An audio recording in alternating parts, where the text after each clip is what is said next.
अस्सलाम वालेकुम ख़वातीन व हज़रात, मैं हूं मखदूम शहाबुद्दीन और अब से कुछ देर पहले वाइट हाउस में एक तकरीब मुनक़्क़िद की गई है और अगर इस तकरीब को उम्मत मुस्लिमा के इत्तेहाद का जनाज़ा कहा जाए,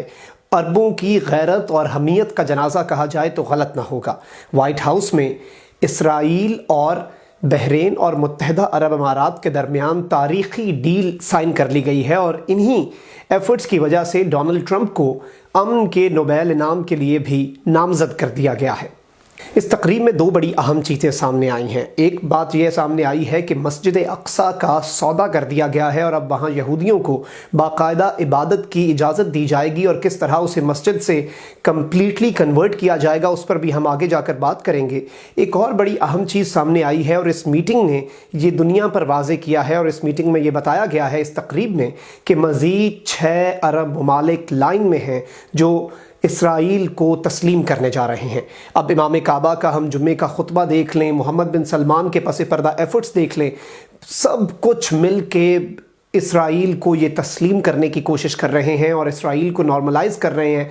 पूरे इस्लामी ममालिक में। और मोहम्मद बिन सलमान इस सब के पीछे है और आखिर में क्योंकि ज़ाहिर बात है सऊदी अरब को बहुत ज़्यादा बैकलैश फेस करना पड़ सकता है, इसलिए ये पहले दूसरे ममालिक से इसराइल को तस्लीम करवा रहे हैं और इख्तिताम पर सऊदी अरब इसराइल को तस्लीम करने जा रहा है। इस तकरीब में पाकिस्तान को भी एक खुफिया पैगाम दिया गया है और पाकिस्तान को एक तरह से थ्रेट भी किया गया है और इंटरनेशनल एस्टेब्लिशमेंट जो है वो वज़ीर आज़म इमरान खान के दो टोक मौक़िफ़, चाहे वो जब ट्रंप से मिलने अमेरिका गए और उस वक्त उन्होंने एक तकरीब में जवाब दिया और उसके बाद उन्होंने अपने एक इंटरव्यू में वाज़े तौर पर कहा कि पाकिस्तान किसी भी सूरत इसराइल को तस्लीम नहीं करेगा। उसके बाद इंटरनेशनल जो एस्टेब्लिशमेंट है वो भी काफ़ी तज़ब्ज़ुब की शिकार है और अब आगे जाकर पाकिस्तान को मज़ीद धमकाया जाएगा और इन अरब ममालिक में जो पाकिस्तान के मज़दूर काम कर रहे हैं उनके ज़रिए ब्लैकमेल किया जाएगा, उनकी रोज़ी रोटी पर लात मारकर पाकिस्तान को फोर्स करने की कोशिश की जाएगी कि पाकिस्तान भी इस डील का हिस्सा बने, क्योंकि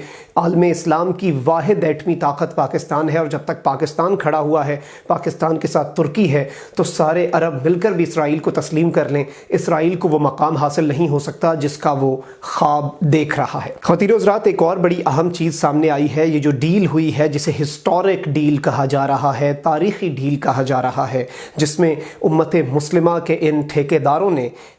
कौम की और उम्मत की गैरत का सौदा किया है, उसमें मस्जिद अक्सा का किरदार बड़ा अहम है। एक पहले डील हुई थी जिसमें मस्जिद अक्सा के कंपाउंड में पहले यहूदियों के दाखिले पर पाबंदी थी, फिर जॉर्डन ने, जो कि उर्दन मुल्क है, उसने ये डील की कि 1967 के बाद उस कंपाउंड में यहूदी दाखिल हो सकते थे लेकिन अपनी इबादत नहीं कर सकते थे। अब इस मुआहदे में ये लिखा हुआ है कि मस्जिद अक्सा में वो आकर अपनी इबादत भी कर सकते हैं। ये एक इंतहाई तशवीशनाक बात है और अगर उन्हें वहाँ पर इबादत की इजाज़त दे दी गई है तो ऑब्वियसली वो आहिस्ता आहिस्ता आहिस्ता स्टेप वाइज मुसलमानों को कम्प्लीटली साइड लाइन कर देंगे और अल्लाह ना करे मुसलमानों का जो क़िबला अव्वल है मस्जिद अक्सा है वो मुकम्मल तौर पर उसे ख़त्म करने का ये प्लान रखते हैं।